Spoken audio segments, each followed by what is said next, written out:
बिस्मिल्लाहिर्रहमानिर्रहीम। अस्सलाम वालेकुम नाज़रीन। स्टोरी कॉर्नर कहानी घर में आपको खुश आमदीद कहा जाता है और आज मैं आपको एक काली लड़की और जिन्नात की कहानी का पार्ट 2 सुनाने वाली हूँ। कहानी स्टार्ट करने से पहले अगर आप मेरे चैनल पर न्यू हैं तो जल्दी से मेरे चैनल को सब्सक्राइब कर लें ताकि दिलचस्प कहानियाँ और वाक़यात आपको सुनने को मिल सके। तो चले कहानी स्टार्ट करते हैं। इसलिए आबाद को महल में एक खास मुकाम हासिल था। इसी तरह 9 माह गुजर के इबाद 9 महीने का हो चुका था। वो एक खूबसूरत मगर सांवला और सेहतमंद बच्चा था। एक दिन मलका अपने कमरे में आईने के सामने बैठी कंघी कर रही थी और आबाद बिस्तर पर लेटा खेल रहा था। वो तेज तेज अपने हाथ पांव चला रहा था। मलका मुड़कर उसे प्यार से देखने लगी। इबाद कमरे की खुली खिड़की की तरफ बहुत गौर से देख रहा था। अचानक चिड़ियों का गोल उड़ता हुआ खिड़की से कमरे के अंदर आया और आबाद के ऊपर उड़ने लगा। आबाद उन्हें देखकर हंस रहा था। आबाद तेज तेज हाथ पांव चला रहा था और मुंह से गूं गां की आवाजें निकाल रहा था। अचानक आबाद ने अपने एक हाथ को ऊपर किया तो एक चिड़िया उसके हाथ पर बैठ गई। मलका हैरत से ये सारा मंजर देख रही थी। उसके बाद वो जिस तरफ अपने हाथ को घुमाता जाता चिड़िया उसी सिमत उड़ती जाती। थोड़ी देर बाद वो अपने मुंह से ऐसी आवाजें निकालने लगा जैसे गुस्से में हो। उसी लम्हे सारी चिड़िया उड़ती हुई खिड़की से वापस चली गई। मलका ने कंघी रखी और आबाद की तरफ बढ़ी। मलका ने उसे गोद में ले लिया। मलका को अंदाजा हो गया कि इसका पोता एक ताकतवर जिन बनेगा। मलका ने फटते जज्बात में उसे गले लगा लिया। उसी लम्हे एक कनीज कमरे के अंदर दाखिल हुई। वो बहुत घबराई हुई थी। बोली, मलका जल्दी मेरे साथ चले। कुछ कनीजें बेरों की खाल से बिस्तर बना रही थी। एक कनीज से गलती हो गई, छोटी बहू उसे मार डालेंगी। मलका ने आबाद को कनीज की गोद में दिया और बोली, अच्छा तुम उसे संभालो, मैं जाती हूँ। कनीज ने आबाद को गोद में लिया। मलका गायब हो गई। मलका वहाँ पहुँची। क्या देखती है कि शबनम एक कनीज को बुरी तरह से मार रही है। अचानक शबनम ने कनीज को गर्दन से पकड़कर जमीन से 2 फीट ऊपर उठाया और बोली, तुझे मैं जान से मार दूंगी। मलका चिल्लाई, शबनम छोड़ दो उसे। मलका की आवाज सुनते ही शबनम ने जिनजादी कनीज को छोड़ दिया। वो भागती हुई साइड पर खड़ी हो गई। मलका शबनम के करीब आई और बोली, शबनम क्या कर रही हो? मैंने आज तक तुम्हें इतने गुस्से में नहीं देखा। शबनम ने कहा, मलका हमेशा यही कनीज गलती करती है, बल्कि इतनी गलतियां करती है कि मैं उसकी गलतियां ठीक करा करा कर थक चुकी हूँ। वहीं मलका की एक और बहू खड़ी थी। मलका ने वहाँ के इंतजामात उसके सपुर्द किए थे और शबनम को लेकर महल की तरफ चल पड़ी। मलका ने कहा, शबनम इतना जुनून अच्छा नहीं होता, खुद को संभालो। जब से जादू सीखने लगी हो बहुत गुस्से में रहने लगी हो। बातें करते मलका और शबनम महल पहुंच गए। शबनम ने मलका से माजरत की और अपने कमरे में चली आई। शबनम इस वक्त 4 साल की थी जब उसकी माँ चारपाई पर बैठी सब्जी बना रही थी। पड़ोस की खाला सफरी आई हुई थी। उसकी माँ की तबीयत खराब थी। शबनम वहीं फर्श पर बैठी अपनी गुड़िया के साथ खेल रही थी। खाला सफरी ने कहा, शबनम की माँ, जब से तेरी ये बेटी पैदा हुई है तुझे मैंने बीमार ही देखा है। क्या वजह है? तेरी बीमारी खत्म क्यों नहीं हो रही? शबनम की माँ ने कहा, खाला मेरी बीमारी का मेरी बेटी से क्या ताल्लुक? जो नसीब में होता है होकर ही रहता है। खाला सफरी बोली, वो तो ठीक है मगर औलाद खुशकिस्मत हो तो माओं के दिन बदल जाते हैं। शबनम की माँ ने कहा, और अगर शोहर को परवाह ना हो तो उस सूरत में औरत के नसीब नहीं फूटते क्या? आप शबनम के बाप को क्यों नहीं समझाती हैं? शादी को 7 साल हो गए हैं मगर आज तक उस शख्स ने अपनी किसी जिम्मेदारी नहीं समझा। घर में एक सब्जी तक नहीं लाता, चाहे हम 2-2 दिन भूखे पड़े रहें। क्या मेरा इलाज कराना उसकी जिम्मेदारी नहीं है? पहले तो वो क्या निकम्मा था, पिछले 3 सालों में वो इतना निकम्मा हुआ है कि सारे रिकॉर्ड तोड़ दिए हैं। शबनम बेटी है, उसका भी उसे कोई ख्याल नहीं है। खाला सफरी ने कहा, कहाँ वो नजर नहीं आ रहा। शबनम की माँ ने कहा, पीकर पड़ा होगा कहीं, एक ही तो काम उसे आता है पीने का। न जाने ये बीमारी उसे कहाँ से लगी है। सारे खानदान में किसी को पीने की बीमारी नहीं है, बस एक मैं बदनसीब हूँ जो खुद से शर्मिंदा हूँ। खाला सफरी बोली, तू खुद से क्यों शर्मिंदा होती है? मैं खुद जफर से बात करती हूँ। शबनम की माँ ने बेजारी के साथ कहा, सारा खानदान तो पहले ही बात कर चुका है, तुम भी कर लो, शायद वो तुम्हारी ही सुन ले। शबनम 2 साल की थी जब उसके बाप को उसके किसी दोस्त ने पीने सीने पर लगा दिया। वो एक कमजोर आदमी था, उस बीमारी में खुद को डुबोता चला गया कि 2 साल बाद तो उसकी शक्ल पहचान के काबिल ना रही। शबनम की माँ हर औरत की तरह जैसे तैसे अपना वक्त गुजार रही थी, अपना घर बचाने की कोशिश कर रही थी, मगर कुछ कोशिशें इंसान की जान लेकर जाती हैं। शबनम की माँ को कैंसर हो गया।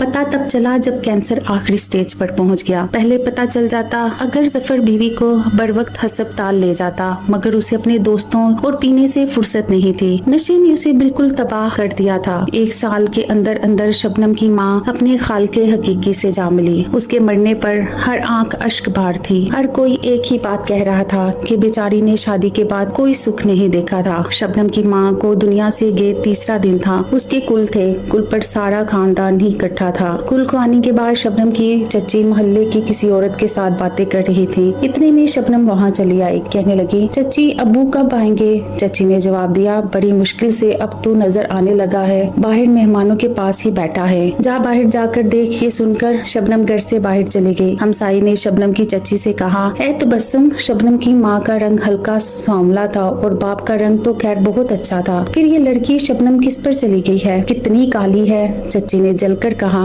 अरे भाई कहना तो नहीं चाहिए मगर सच यही है, जैसी शक्ल काली है वैसे मुकद्दर भी काला है। जब से पैदा हुई है इस घर से तो खुशियाँ चली गई हैं। जफर भाई नशे का आदी हो गया है। उसकी माँ बीमार रहने लगी और आज बीमारी की हालत में दुनिया से चली गई। हमसाई ने कानों को हाथ लगाते हुए कहा, अल्लाह हर बेटी के नसीब अच्छे करे। वैसे सच ही कह रही हो, यूं शबनम की जिंदगी जो पहले ही मुश्किल थी अब जहन्नम बनने वाली थी। खानदान में कहीं भी शबनम को बेजारी ना मिलती। बेजारी तो दूर की बात, उसे मनूस बनाने के लिए उसकी रंगत ही काफी थी। हमारे माशरे में हुस्न का एक म्यार गोरी रंगत है। शबनम की माँ मर चुकी थी, इसलिए वो अपनी कदरों कीमत वैसे ही खो चुकी थी। बाप के नशे की आदत की वजह से खानदान में कोई उसके बाप को पसंद नहीं करता था। शबनम की जिंदगी की तबाही की ये दूसरी वजह थी। ऊपर से रही सही कसर उसकी काली रंगत ने पूरी कर दी थी। नफरत करने के लिए काली रंगत ही काफी थी। माँ की वफात के 2 महीने बाद उसका बाप घर से लापता हो गया। कहाँ गया किसी को कुछ पता ना चला। भाइयों ने उसे हर जगह ढूंढा मगर जफर का कहीं पता ना चल सका। थाने में भी रिपोर्ट दर्ज करवा दी मगर हमारी पुलिस भी अपनी मर्जी से काम करती है। थक हार कर शबनम के चचा चुप करके बैठ गए और भाई को अल्लाह के हवाले कर दिया। अब ये मुश्किल आन पड़ी थी, शबनम का क्या बनेगा? उसकी कफालत की जिम्मेदारी कौन लेगा? कोई आगे बढ़कर 5 साल की शबनम के सर पर हाथ रखने के लिए तैयार ना था, क्योंकि काली रंगत के मालिक शबनम खानदान में नुहुसत का सिंबल बनी हुई थी। हक तो ये था कि शबनम के दादा उसकी कफालत का जिम्मा उठाते, लेकिन चूंकि वो खुद बड़े बेटे के पास रह रहे थे, उनकी बड़ी बहू ने शबनम को रखने से साफ इनकार कर दिया। उसके मुताबिक उसका ये एहसान ही काफी था कि वो इस महंगाई के दौर में सास और ससुर का बोझ भी उठाए हुए थी। उसने कहा, कोई जिम्मेदारी देवर भी तो ले ले या सारी जिम्मेदारियां हम उठाएं। शबनम के चचा आसिफ तक ये बात पहुंची तो उन्होंने अपनी बीवी तबस्सुम से मशवरा किया। मशवरा करने की देर थी, शबनम की चच्ची ने उसे मनूस करार देकर घर में रखने से साफ इनकार कर दिया। शबनम इन दिनों अपने दादा के घर ही थी, मगर बड़ी चच्ची ने अपना फैसला सुना दिया था कि जल्द शबनम का बंदोबस्त किया जाए। छोटी चच्ची की बातें जब शबनम के दादा तक पहुंची तो उन्होंने बेटे को घर बुलाया और उसको खूब डांटा। बेटा बहुत शर्मिंदा हुआ। यूं शबनम अपने छोटे चचा आसिफ के साथ उनके घर आ गई। शबनम की चच्ची तबस्सुम का रवैया पहले दिन से ही उसके साथ बहुत बुरा था। शबनम की उम्र स्कूल जाने की हो चुकी थी। सबसे बड़ी ज्यादती तो उसकी चच्ची ने उसके साथ ये की कि उसे स्कूल जाने नहीं दिया। शबनम इस बात पर बहुत रोई मगर उसकी एक ना सुनी गई। उसकी चच्ची ने कहा, हम इस लड़की को पाल रहे हैं, उसका खर्चा कौन हमें देगा? कल को इसकी शादी करना पड़ी तो शादी का खर्चा भी हमें उठाना पड़ेगा। इसलिए हमारे घर कौन सी दूध की नदियां बह रही हैं कि हम पराई औलाद पर अंधाधुंध खर्चा करते जाए। उसकी मिशई बाप ने तो हमें आना टिका नहीं देना और मैं तो कहती हूँ कि इस काली कलोटी से ब्याह कौन रचाएगा? मुझे तो लगता है ये हमारे सीने पर ही बैठी रहेगी। चारों ना चार तबस्सुम चाची ने शबनम को रख तो लिया मगर उसकी घर में 2 कौड़ी की भी इज्जत ना थी। वो नौकरानियों की तरह घर में सारा दिन काम करती रहती और उसके बदले में जो 2 वक्त की रोटी उसे दी जाती वो भी एहसान चढ़ा कर दी जाती। बात बात पर चच्ची उसकी पिटाई करती थी और इतना मारती कि शबनम के चेहरे और उसके जिस्म पर चची की उंगलियों के निशान पड़ जाते। शबनम के चचा आसिफ के 4 बच्चे थे, 3 बेटे और 1 बेटी। बेटे तो अपनी दुनिया में मस्त रहते, जबकि बेटी 1-2 बार शबनम के साथ खेलने की कोशिश की तो उसे चची ने इतना मारा कि उसने अपनी ही कजन के करीब आने से तौबा कर ली। यूं शबनम का बचपन उससे छीन लिया गया। वक्त गुजरता रहा, शबनम 17 साल की हो गई। चची ने बड़ी कोशिश की कि शबनम की शादी हो जाए, मगर ना हो सकी। चची का यही ववीला था कि उस काली कलोटी को कौन अपने घर की बहू बनाएगा। चची का एक भांजा काशिफ था, शबनम का हम उम्र होगा। उसने चची के घर आना जाना शुरू कर दिया। वो शबनम से बात करने के बहाने तलाश करता रहा, मगर शबनम उससे बिला वजह बात करने से कतराती थी। चची ने भी इस बात को महसूस कर लिया। एक दिन चची ने खीर पकाई और शबनम को कहा कि वो खीर पड़ोस में दे आए। शबनम खीर की ट्रे उठाए बाहर चली गई। तबस्सुम चची का भांजा अपनी खाला के पास ही बैठा था। चची ने कहा, देख काशिफ, जवानी हर किसी पर आती है, मगर बंदे का कोई मियार भी तो होता है। या तूने फैसला कर लिया है कि तूने गन पर ही करना है? काशिफ ने कहा, अरे खाला, गपशप करने पर भी तुझे इतराज है? क्या जरूरी तो नहीं बंदा गढ़ ही बसाए, दिल लगी भी आखिर किसी चिड़िया का नाम है। चची ने कहा, सच कह रहा है? काशिफ बोला, हाँ खाला, और क्या, तू भी हद करती है। चची ने कहा, अच्छा तो फिर ठीक है। काशिफ का खानदान में अपना रिकॉर्ड कौन सा अच्छा था। मैट्रिक उसने डंडे खाकर मुकम्मल किया, वो भी मुश्किल से पास हुआ। गलत दोस्तों में पड़ा तो सिगरेट पीना शुरू कर दी। सारा दिन दोस्तों के साथ आवारागर्दी करता और शाम के वक्त दोस्तों के साथ मोहल्ले के चाय के ढाबे पर बैठता और दोस्तों के साथ बुल्लड़बाजी करता। हालांकि उसके बाप की करियाने की दुकान थी और आमदनी भी अच्छी थी। बाप हर वक्त उसे बेइज्जत करता रहता कि वो कारोबार में हाथ बटाए, मगर काशिफ इस कदर बिगड़ चुका था कि उसे किसी की परवाह नहीं थी, सिवाय अपने आवारा दोस्तों के। एक दिन मगरिब का वक्त था। चची तबस्सुम हमसायों की तरफ गई हुई थी। शबनम ने वजू किया और अपने कमरे में नमाज अदा करने चली आई। अभी उसने चाय नमाज बिछाया ही था कि अचानक काशिफ कमरे के अंदर चला आया। उसने शबनम की कलाई पकड़ी और बोला, शबनम, खुदा के लिए एक बार मेरी बात सुन लो। शबनम ने अपनी कलाई छुड़ाते हुए कहा, काशिफ, मेरा हाथ छोड़ो, कोई आ गया तो तेरा कुछ नहीं जाएगा, मैं बदनाम हो जाऊंगी। मगर काशिफ बोला, देख शबनम, ठंडे दिमाग से आखिरी बार मेरी बात सुन ले, भले फिर कभी ना सुनना। मैं तुझसे बहुत मोहब्बत करता हूँ। मेरा दिल करता है कि तेरे साथ ढेरों बातें करूँ, तुझे अपने पास बैठाऊं। देख तू मेरे साथ चल, मैं तुझे यहाँ से ले चलता हूँ। शबनम ने झटके से अपना हाथ छुड़ाया और काशिफ को जोर से धक्का देते हुए कमरे से बाहर ले आई। वो चलाई, घटिया आदमी, खबीस आदमी, तू समझता क्या है खुद को? पूरे शहर में और कोई तुझे नहीं मिली जिसकी इज्जत पर तू हाथ डाल सके। जा, निकल जा यहाँ से। इतने में इत्तेफाक से चचा आसिफ और तबस्सुम चची भी घर के अंदर दाखिल हो गए। वो दोनों कभी एक दूसरे का मुंह देखते तो कभी काशिफ और शबनम का।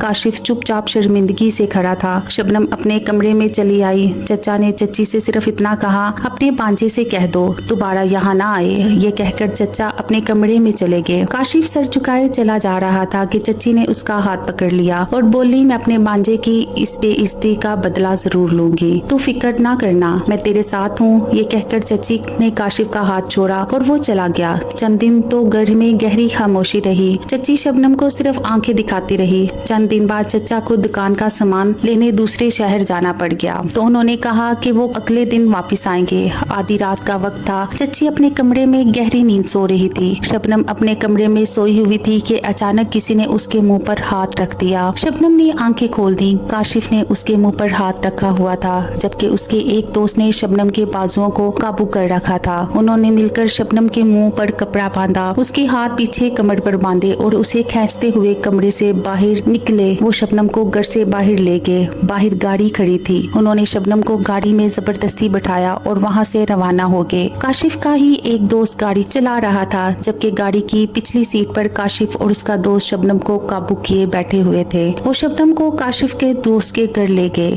काशिफ का दोस्त खाते पीते घराने से था। 2 कमरों का मकान उसके दोस्त को बाप की तरफ से विरासत में मिला था, जो आजकल खाली पड़ा था। गाड़ी घर के बाहर रखी। काशिफ ने गाड़ी ड्राइवर करने वाले अपने दोस्त से कहा, तू गाड़ी ले जा, जब तुझे फोन करूंगा तो तब आ जाना। काशिफ और उसके दोस्त ने शबनम को गाड़ी से निकाला और घर के अंदर ले गए। शबनम चीखना चलाना तो चाह रही थी, मगर उसका मुंह बंधा हुआ था और वो हाथ पांव मार रही थी, मगर काशिफ और उसके दोस्त ने उसे काबू कर रखा था। शबनम उसे गालियां दे रही थी। काशिफ ने जोरदार तमाचा शबनम के मुंह पर मारा और बोला, हाँ मैं तो बेजमीर हूँ, तू कौन सी हूर पड़ी है। अल्लाह ने हुस्न नहीं दिया तो इतनी अकड़ है, अगर हुस्न मिल जाता तो किसी को जमीन पर नजर ना आती। शबनम ने कहा, तेरे मुंह से अल्लाह का नाम अच्छा नहीं लगता। काशिफ अपनी आस्तीनें चढ़ाते हुए शबनम की तरफ बढ़ा और बोला, जो आज मैं तेरे साथ करने वाला हूँ उसके बाद तेरे मुंह से भी कुछ अच्छा नहीं लगेगा। और फिर ऐसा हुआ कि शबनम उसे पूरी जिंदगी भुला ना सकेगी। उम्मीद करती हूँ कहानी का ये पार्ट आपको अच्छा लगा होगा। मजीद अच्छी कहानियों के लिए मेरे चैनल को सब्सक्राइब करें, वीडियो को लाइक करें। अल्लाह हाफ़िज़ के बाद।